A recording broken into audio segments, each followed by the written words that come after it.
Hello and welcome to Transfer Deadline Day live on local TV Tyne and Wear and local TV Leeds as we look back at a summer of business and count down to the window slamming shut at 7 o'clock this evening. My name is Daniel Wales and as Northern Sports Editor I'll be your host and reporter covering Newcastle United, Sunderland and Leeds United during this show. Now, it's fair to say that it's been an incredibly busy and active window for all three of those clubs. Sunderland and Leeds United have both made a host of new signings to bolster their squads for life in the Premier League.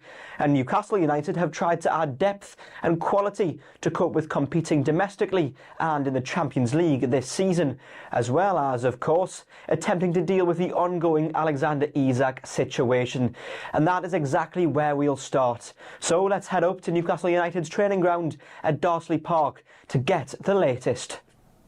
Late last night, Newcastle United and Liverpool agreed a fee of £130 million for the sale of Alexander Isak. It brings to an end the transfer saga of the summer, with the Swedish striker now set to head to Merseyside for a medical to complete what will be a British record transfer. There was always a feeling that Liverpool would come back to the table following a bid of £110 million being rejected earlier in the summer, and so it has proved, with a meeting between Isak and high-ranking Newcastle officials last Monday likely being the straw that broke the camel's back, with the situation reaching the point of no return between Isak and the Magpies. The upshot is that Liverpool will have got their man, and Newcastle will have received a huge fee that will transform their PSR situation for some time to come, although many associated with Newcastle may only see this as a good deal if the club are able to secure another forward signing on deadline day to bolster their attack. We'll have more on that later, but for now let's hear from Eddie Howe speaking after the loss against Liverpool a week ago, and just after that meeting between Isak and Newcastle officials had taken place. Yeah, I'm not aware of that, but I've not been party to talks on this for a long time now. So I've been preparing the team, giving all my energy to the players that want to play for Newcastle. I think that's where my energy is best put at the moment. Thank you. Are you round up? You're obviously running the last sort of few days of the window now. Is there a danger that you could get pulled into perhaps signing a player that was nowhere near the top of the list at the beginning of the window?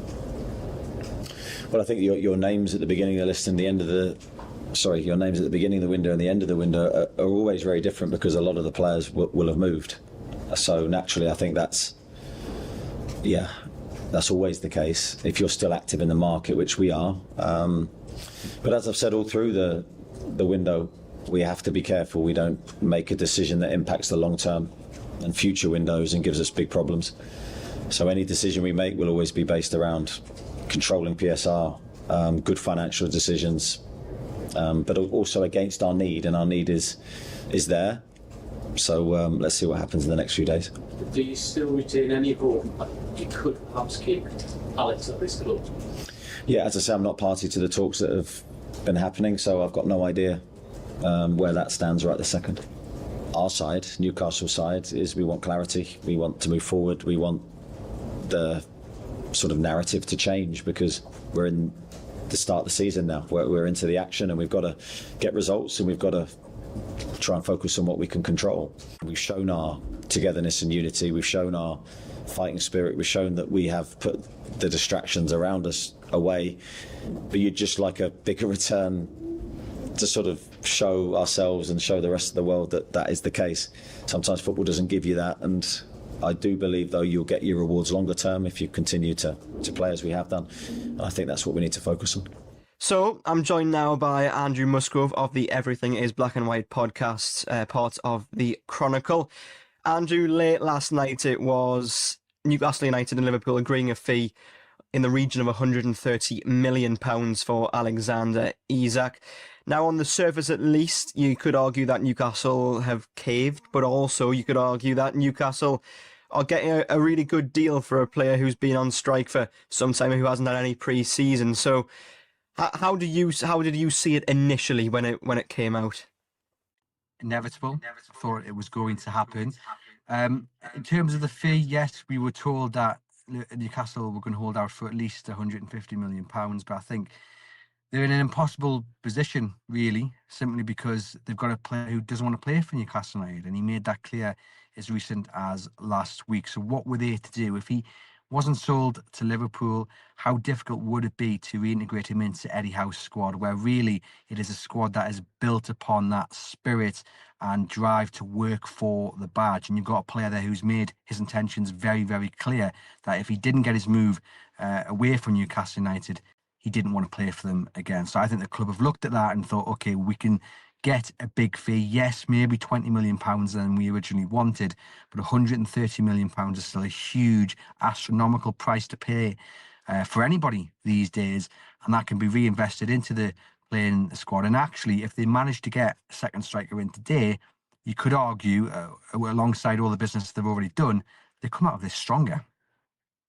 Well, we'll come on to that in just a moment as well. I think if you look at perhaps from the supporter perspective, certainly games recently, Newcastle fans have voiced their disdain for Alexander Isak. Lots of chants that certainly have shown just where the sentiment is from the supporter fan base. So despite the fact that they are losing a player who won them a cup final, who was revered, who scored twice against Sunderland, the way he's acted, clearly those bridges had been burnt. And so from that perspective, do you think that Newcastle supporters are actually, despite what he's done in a black and white shirt, happy that he's probably not going to be here anymore?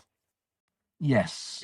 I think the majority will be, because, as you say, the bridges have been burned. And I never saw a way back for him. I know Eddie Howe was very diplomatic every time he was asked about it, but he had to be, because there was a chance that he would have to try and persuade Alexander Isak to pull on that black and white shirt again after the deadline had gone. But I was never convinced it would work, simply because this club means so much to the fans. They'd give anything to be able to pull on that black and white shirt just for 30 seconds to run out onto that pitch at St James's Park. And Alexander Isak is getting paid big money to do that, and is refusing to do that. And he's disrespected the fan base, disrespected Eddie Howe, and disrespected his teammates, and more than anything, the club as a whole. So I don't think you'll find many Newcastle United fans, if any at all, who are sad to see him go. I think where the sadness comes in is how his legacy's been tarnished, because you mentioned there what he achieved, and he could have gone to Liverpool this summer with that legacy intact, and Newcastle United fans would have reluctantly seen him go. But with a big price tag, that would have been a little less hurtful. What has hurt them more than anything is the way he has acted. And unfortunately for him, for the fan base, and to be fair, I'm not really sure he'll care too much, because he's got his move at the end of the day. It's that legacy that's been tarnished, because we should be thinking about the cup final and, and him scoring. But I know people who can't even watch him score that goal anymore. And that's really, really sad. I think if we just finish, though, on the final point, is that gaining £130 million sorts Newcastle out PSR-wise for years and months to come. And from that perspective, given how much it's been, briefed in the media and talked about PSR, it does bring those issues to an end for at least a little while. Yeah, you still got to be careful, and still got to do the calculations and the accounts, and still spend very wisely. But obviously it's a massive boost, and it's that kind of Coutinho moment, isn't it, that Liverpool had when they sold him to Barcelona. So that's the way I was always looking at it. Sell Alexander Isak for a big amount of money, make sure you get a replacement in, and then actually you're in a really healthy position to go on. Now look, it was always going to be difficult to replace Alexander Isak, because he is the best striker in the world, and that's why he was worth £150 million, in my opinion. But time, the situation is against Newcastle, so you can see why they've accepted a little bit less. But you were never going to be able to replace him like for like, because no one is as good as him. What you needed was two strikers who can score your goals, and in Wissa and Valdemar, that's what they have, if they can get Wissa over the line, and then look towards January and next summer and spend that money. And Newcastle United really, like I say, they get Wissa in, I think they come out of this window looking a lot stronger because of the other business they've done. And then you look towards next summer and you say, well, in a year's time, they could be even better, and we'll all forget about Alexander Isak. Let's move on now to Sunderland. The Black Cats have had an incredibly active transfer window, starting with Joe Bellingham and Tommy Watson moving on to pastures new.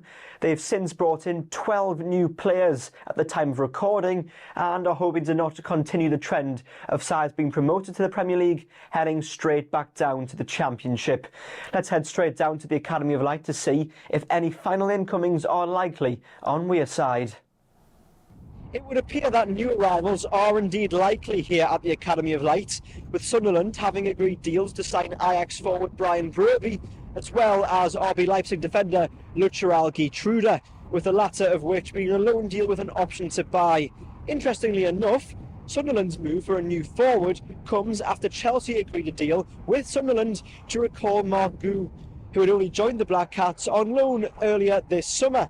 He managed to score one goal against Huddersfield Town in the Carabao Cup, but now will return to his parent club as Chelsea come to terms with Liam Delap's potentially long-term injury suffered at the weekend. Regis Lebris had remarked before his side's victory against Brentford that he would like more incomings, as well as talking about the business done already this summer and how it will prepare them for the rest of the season ahead in the Premier League.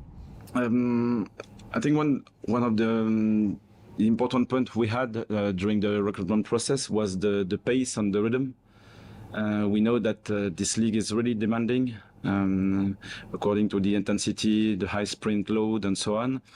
So far we showed that the players who came in are connected with this idea. It's really clear. After that, for the depth, it's still possible to increase the numbers for one or two positions, and I hope it will be the case at the end of the transfer window. But I'm still confident because I like the versatility of 2, 3, 4, 5 players. They will help, able to play, for example, as a winger or as a midfielder, as a striker or as a winger, for example. So just wait 3 days and we'll have the definitive squad. On that point there, you mentioned that you could bring in a couple more new players. When the window does close on Monday evening, how will you sit and reflect on it in terms of making this club Premier League ready? I think we'll know at the end of the season, or maybe earlier if it's possible. It's still a difficult task for a club, sometimes for a manager, because we have two timelines. The first one is the squad we have, and we have to believe that this squad will be ready and work with them, support them, trust them. And the other side, if we can improve with 1 or 2 more signings, maybe it can help the process. So at the end of the transfer window, this part will be closed and we'll have a strong focus just for the development of our squad. And I think with young players and young team, because the experience is not huge, the expectation is higher because the room for improvement is big. Leeds United next, and like Sunderland, they have had a busy summer of incomings as they look to add to their quality for life in the Premier League. So far, they've managed 1 win, 1 draw and 1 loss in the league. But are they still active on deadline day? Well, they are indeed hoping to make moves, but whether they do or not remains to be seen. Goals have been hard to come by so far, which would suggest that another striker may well be on the wish list at Elland Road. Let's listen to what Daniel Farke had to say ahead of his side's draw with Newcastle United to work out his thoughts on whether any new arrivals may be likely on the final day of business this summer. We were always open and transparent of what we are doing. We wanted to strengthen on all positions. I think we have more or less in the defense, goalkeeper position, fullback position, central midfield, our additions that we wanted, and we made no secret out of this. That till the last day of the window, we will look also to strengthen our offense a bit more. We've done this in the past days, also with Dominic and with Noah. But we're trying also perhaps in this area to strengthen our squad a bit more. Yes. Like I mentioned, we want players who are more or less proven on a good level, and Noah has played many games on Champions League level, has scored for Red Bull Salzburg. He has played for big clubs, also in Italy. He has scored there, and this is good because he's proven on a top level. But also to show this with consistency, then for example also in the best league in the world, is something you have to prove. And for that, in this age, 25, he can find this consistency and has to improve as well.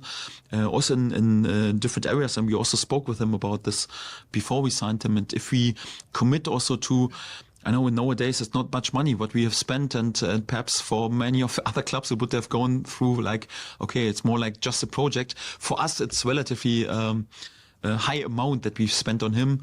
If we do so, we expect then also that he plays also important part in the future and can develop into something, and also hopefully can raise his value. So we wouldn't spend much money on a 36-year-old who has just 1 year to go. So for that, it's of course the focus is on the here and now, and on this level you have to deliver straight away. But one eye is also, if we commit for us to a big sum of money, is also like we want at least to keep his value, or perhaps even to improve his value. This is also quite important, yes. Now, to finish off, let's return to the situation at Newcastle United. With Alexander Isak off to Liverpool, will Newcastle United bring in another striker? Many believe that this will be the key for the Magpies coming out of this saga in a good way. Let's head again to the Newcastle United training ground to hear the latest, with time running out in the transfer window this summer. Well, Newcastle United appear to have got themselves another striker, with a long-awaited move for Brentford's Johan Wissa finally being agreed today for around £55 million. Some will see that as an overpay, given Newcastle's last offer was in the region of £35 million for a soon-to-be 29-year-old in the final year of his contract. Newcastle, however, will hope that Wissa is able to take some of the pressure off Nick Woltemade and score plenty of goals himself, given that he netted 19 non-penalty goals for Brentford last season. The Magpies could also be on the verge of selling William Osula to Frankfurt in Germany for a fee in the region of £30 million, in a deal that would include a buyback option, according to reports. That, combined with Isak's sale, should generate a great deal of PSR headroom for Newcastle United. So now, Andrew, looking at replacements for Alexander Isak, and we've had it now confirmed that Johan Wissa, a deal has been agreed between Newcastle United and Brentford for a fee in the region of £55 million. And we talked about that compromise, and it seems to have been reached between the clubs. Brentford coming down from over £65 million that they wanted initially, Newcastle going up from 35 that they had bid. They've met perhaps a bit closer to Brentford's fee that they wanted, but it is a meeting in the middle, and ultimately Newcastle getting someone else in alongside Nick Woltemade, and that's really crucial, because if Newcastle are to get back into Europe this season and also compete well in the Premier League domestically, the Cups and Europe this season, they're going to need that influx of goals, and Johan Wissa alongside Nick Woltemade should provide that. Yeah, Premier League proven. You know, you can't argue with what he's done at Brentford. 49 goals in his time there. He's a really, really good striker. Gives Newcastle United something a little bit different as well. Probably going to be the number 9 as well, and he's not hiding away from that responsibility that comes with wearing that shirt. And yes, look, the fee is a little bit scary to some. I mean, 55 million for someone who's going to turn 29 next month. This month, actually, because it's a September birthday, and is also going to be missing for a month to come December for AFCON. You know, it is a big amount of money, but if Newcastle United can qualify for the Champions League for next season with Wissa scoring 15 goals again, then it's worth every single penny, isn't it? And Newcastle United needed that second striker in, regardless of the price, really, to help their new record club signing settle, and to make sure that they had options, because suspensions, injuries, lack of form, it's inevitable. That will hit Newcastle United at some point this season. So to have options to kind of be the solution towards that, and to have options to rotate, it's a good signing. Newcastle United have had him on their radar for, of course, all summer, so they'll be happy to get their man. Yes, if I pay a little bit extra, but I think all things considered, deadline's upon us. They've lost Alexander Isak. They'll be happy. Yeah, no, I completely agree. And as you say, if he does the job for Newcastle, wearing, as you mentioned there, probably the number 9 shirt, Newcastle, will they actually care, or will the supporters care about the overpay? Probably not. Well, that is all we have time for on transfer deadline day. It's been a huge day of breaking news, but the big question is, have our three clubs done enough over the course of the summer to be competitive this season? Well, at least until January, when the window reopens for a month. Sunderland and Leeds have spent big, and the Alexander Isak saga is finally at an end. And now the Premier League will take over after the international break. Thank you all for watching and for enjoying this